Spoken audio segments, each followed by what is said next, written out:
देश परदेश में आपका स्वागत है। सतीश झा। हिंदी फिर से विवादों के बीच में आ गई है। एक संसदीय समिति ने सुझाव दिया है कि हर विश्वविद्यालय और हर संस्था में हिंदी आवश्यक की जाए। इसके साथ ही हमें याद आती है 1967 के आसपास जो एक बड़ा विवाद शुरू हुआ था और किस तरह से वो एक पूरे देश को काफ़ी समय तक अपने आक्रोश में एक तरह से डुबो गया था। तब केरल के मुख्यमंत्री ने इसका सीधा विरोध किया है, कहा कि बिल्कुल स्वीकार्य नहीं है।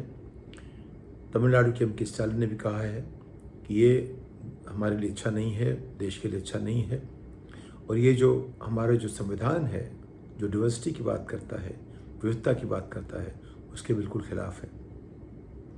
हिंदी का क्या मतलब है देश में, ये जानने के लिए हमें समझना पड़ेगा हमारे देश में कितनी भाषाएं हैं, कितनी लिपियां हैं और कितनी पुरानी भाषाएं हैं। हिंदी उन सबसे बहुत नई है। अगर तमिल भाषा की बात करते हैं हमारे प्रधानमंत्री कि दुनिया की सबसे पुरानी भाषा है, तो हिंदी शायद दुनिया की सबसे नई भाषाओं में से एक है। इसके कई आप एक तरह से देखें तो आयाम रहे हैं। अगर हम ब्रज को, अवधी को, भोजपुरी को, मैथिली को, जो तमाम भाषाएं उनको हिंदी माने, अब मैथिली को हटा दिया गया उस पर से। एक समय में अगर आपकी लिपि देवनागरी है तो आप हिंदी हैं ऐसा मान लिया गया था।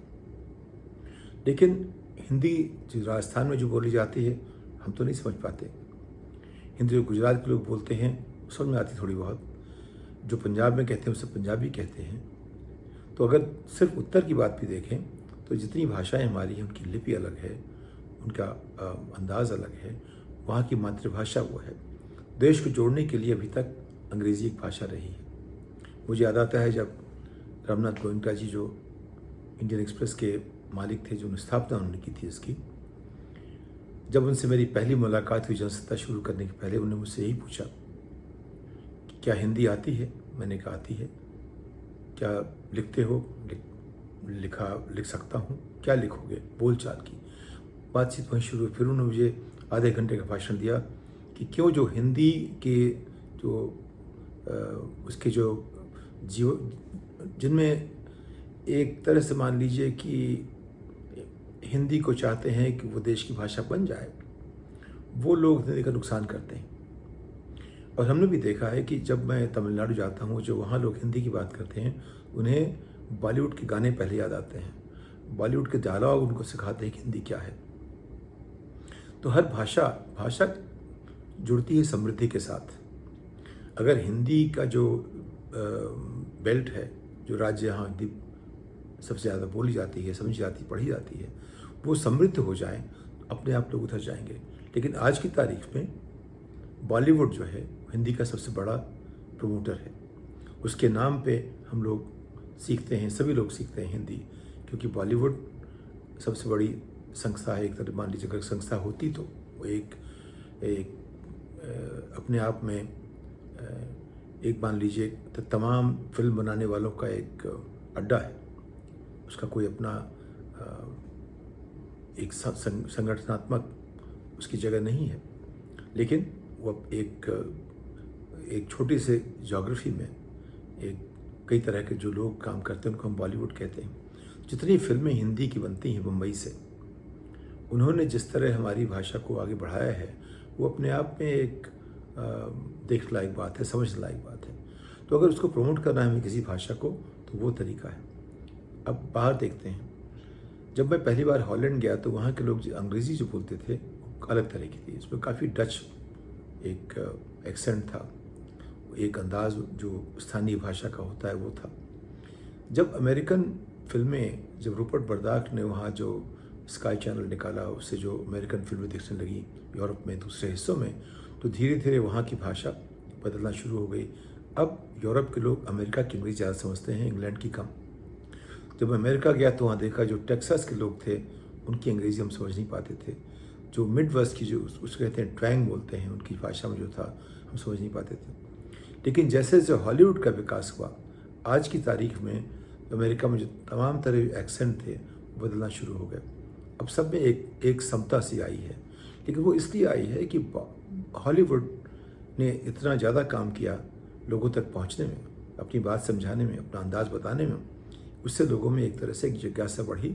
उन लोगों ने एक अमेरिकन अंग्रेज़ी को अपनाया। तो आज अमेरिका की अंग्रेज़ी 50 साल पहले के मुकाबले काफ़ी एक रस सी है।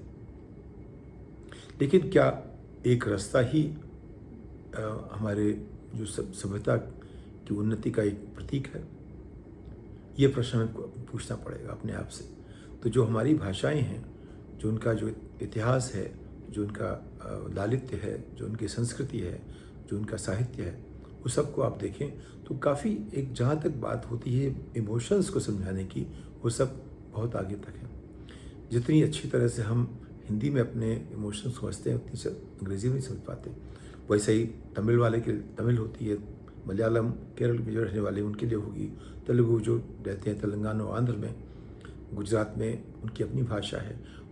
उसमें जो लालित्य है, जो इमोशंस को समझने का, हमारी भावनाओं को समझने का, उसका कोई मुकाबला नहीं है। लेकिन जब विज्ञान की बात होती है तो उसमें उनको अंग्रेज़ी की तरफ जाना पड़ता है। अगर हम देखें, जो अंग्रेज़ी हम देखते हैं जो दक्षिण वाले हैं, दक्षिण भारतीय, चूँकि वहाँ अंग्रेज़ी की एक परंपरा रही सीखने की, तो जो लोग उनकी भाषा, उनमें एक्सेंट भले अलग हो, लेकिन अंग्रेज़ी भाषा का इस्तेमाल इसलिए करना, ना इसलिए नहीं कि हमें समाज में बड़ा दिखना है, इसलिए कि उससे हम उन लोगों से बात कर सकते हैं, समझ सकते हैं चीज़ें जो जो अपनी भाषा में संभव नहीं है उतनी आसानी से। उसमें अंग्रेज़ी ने बहुत मदद की है। और अपने आप में अगर आप अंग्रेज़ देश में शासन कर रहे थे, तो भारत, अगर आप उसको अंग्रेज़ों के पहले की नज़र से देखें तो अब हमारे पास छोटे छोटे राजा थे।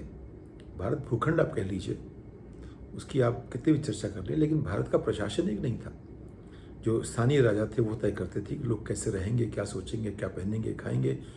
कुछ संस्कृति की बात थी, कुछ प्रशासन की बात थी, कुछ राजा के अपने चरित्र की बात थी, समझ की बात थी। उससे चीज़ें पनपी, लेकिन उसमें कोई भारत नहीं था। भारत हमारा कोई देश नहीं था। और ये जो उसको एक प्रशासनिक इकाई बनाने के लिए, उस भूगोल को, उसमें हमारे जो औपनिवेशिक जो ताकत थी इंग्लैंड की या ब्रिटेन की, उसने बहुत बड़ा काम किया। उसने हमें तोड़ा भी, लेकिन जो उन्होंने तोड़ा है वो सही पूछे तो उन्होंने अपनी जो प्रशासनिक यूनिट थी उसको तोड़ा। उसको उन्होंने बांटा, पश्चिम में पाकिस्तान, पूरब में बंगाल, और जो कुछ और भी हिस्से अलग हो गए। उससे पहले आप संस्कृत के लिहाज से देखें तो संस्कृत के लिहाज से क्या अमेरिका कह सकता है जहाँ अंग्रेज़ी बोलेंगे सब देश हमारे हैं, या इंग्लैंड कह सकता है उस तरह की बातें? ऐसा तो नहीं होता। तो सिर्फ इसलिए कि लोग हमारी संस्कृति मानते हैं, उससे हमारे देश का हिस्सा नहीं बन जाते। तो जो भाषा जोड़ती है और तोड़ती भी है। अगर हम हिंदी को लेकर के देश भर में ये एक थोपेंगे उसको, तो उससे बनने की जगह, जोड़ने की जगह टूटने की स्थिति आ जाएगी, और ये चीज़ें लादी नहीं जा सकती। आज देश में ज़रूरत इस बात की है कि हम समझें कि मानवीय प्रगति किस तरफ जा रही है। हमारे जो गरीब लोग हैं उनको हम कैसे एक अच्छा जीवन दें, अच्छे जीवन में उनका भोजन हो, उनका समझ हो, उनका जो रहने का वातावरण हो, जो भी आज की तारीख में टेक्नोलॉजी दे सकती है लोगों को, वो उसका उपभोग कर सकें, और वो इतने काबिल हो जाएं कि वो उसका उपभोग कर सकें। वो इतने काबिल हों कि उतनी आमदनी उनकी हो जाए कि उनका उपभोग कर सकें।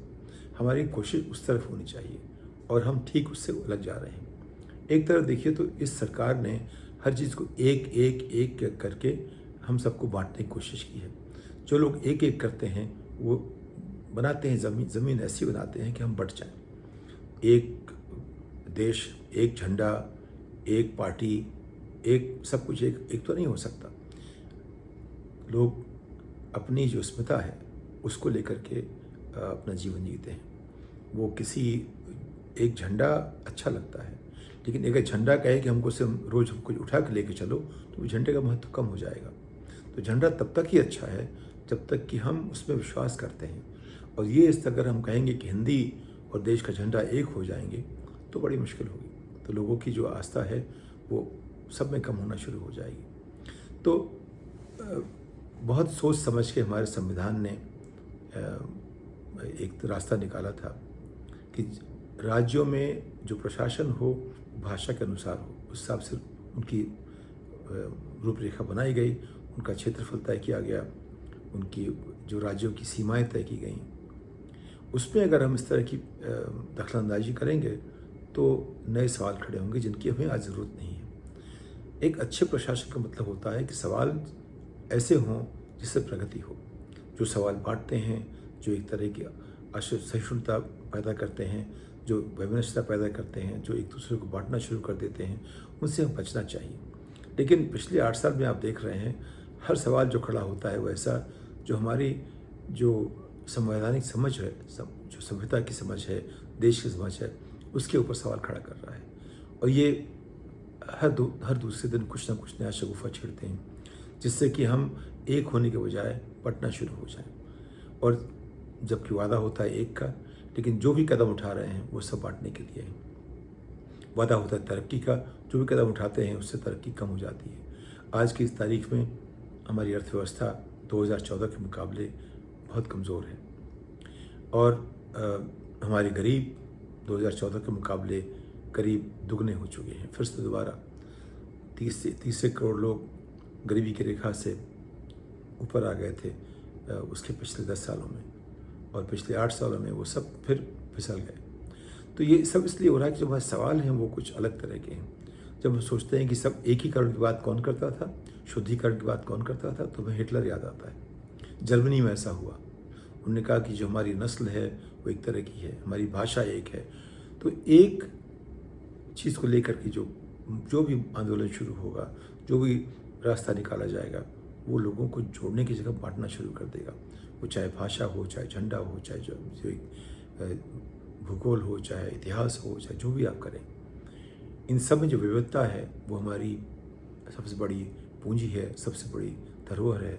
और उसको लेकर के अगर हम सबका सम्मान करते हुए आगे बढ़ें तो हम अपने आप एक बन जाएंगे, और सब पे एक लादने की कोशिश करेंगे तो हम एक दूसरे को पहचानना बंद कर देंगे।